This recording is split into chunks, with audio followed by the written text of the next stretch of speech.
سخور مثلي من صوبك عندك خبر خويا يا عم من ظلم الطهر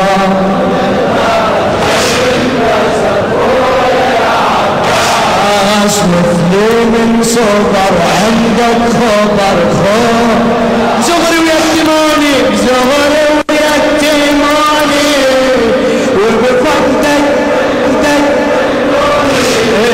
بزغري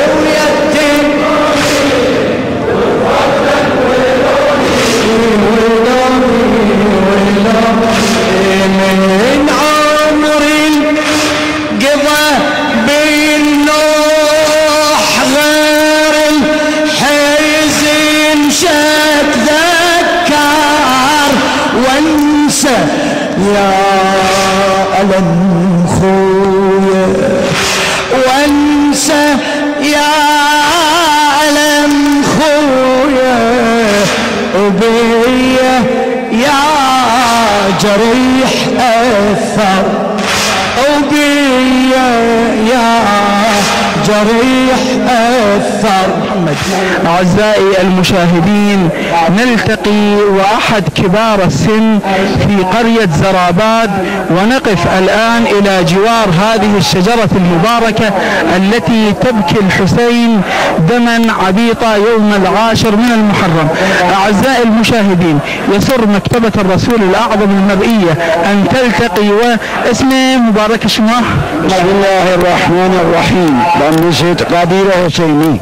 السيد غدير الحسيني حفظه الله من أهالي زراباد. حجرة من میپرسم با فارسی و ترجمه میکنم با عربی، مشکلی نیست.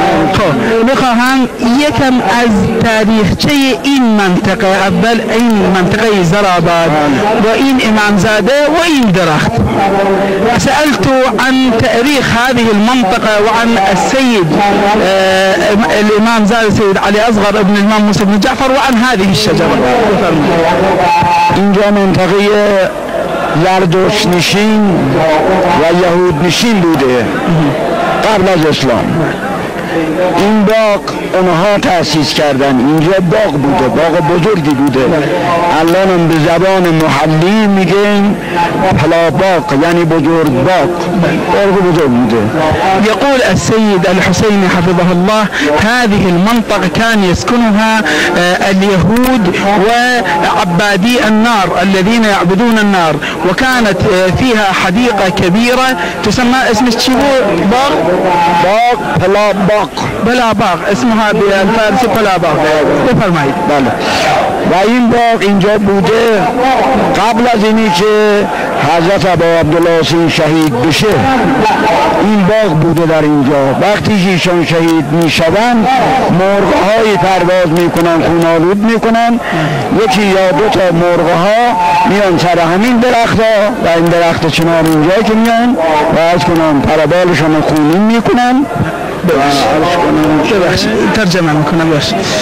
يقول السيد الحسيني حفظه الله، يقول ان بعض الطيور، يقول هكذا سمعنا وهكذا فهمنا من آبائنا وأجدادنا، أن بعض الطيور التي لطخت نفسها بدم الحسين صلوات الله عليه يوم عاشوراء، واحد أو اثنين من هذه الطيور حطت على هذه الشجرة، شجرة الشنار في هذه القرية. بعد از وقتی شهید میشه مرغا میان در اینجا و پروازشون خونین میکنن روی این درخت ها. این آثار درخت ها از 1300 عرض کنم 1400 خورده ای که حضرت عبدالله شهید شده به این طرف دیده میشه در روز عاشورا و یا غیر از عاشورا که مثل فرض کنی شهادت حضرت امیرالمومنین و شهادت عامه بعضی سالها دیده میشه، ولی بیشتری در عاشورا دیده میشه. يقول السيد الحسيني حفظه الله ان هذا الدم يخرج من هذه الشجرة في يوم 10 من المحرم، وفي بعض الأحيان يخرج يوم شهادة أمير المؤمنين صلوات الله عليه. ويضيف قائلا بفرمایید بعد این که آثار خونش میشه دیگه و این درختم تقریب زدن روسی ها عمر این درام روسی ها تقریب زدن در اون موقعی که اصلا ماشین نبوده آمدن درخت های گردوی اینجا رو میخریدن میبردن برای روسیه آمدن درخت رو تقریب زدن درجه گذاشتن گفتن منو 4000 سال پیشه يقول السيد الحسيني يقول أن الروس كانوا يأخذون من هذه المنطقة الجوز ثمر الجوز ويصدروه إلى روسيا وجاءوا وخمنوا عمر هذه الشجرة ب4000 سنة عمره بفرمایید. از امامزاده من درس کنیم. وقتی که حضرت امامزاده علیه السلام را دعوت میکنند مأمون در مشهد ایشان وقتی شیدمانند در شهادت ایشان تمام میشود سادات حسینی یا موسوی که از بنی هاشم باشند حرکت میکنند از مدینه یا از مکه حرکت میکنند میان در جلابات میان در اطراف ایران و امامزاده ها هم هر کدام به یک جایی پناه میبرند از ترس عباسی ها در زمان عباسی ها بوده و آنها تعقیب میکردن که این حضرت تشریف میارد در اینجا و در طول این شهید میشه.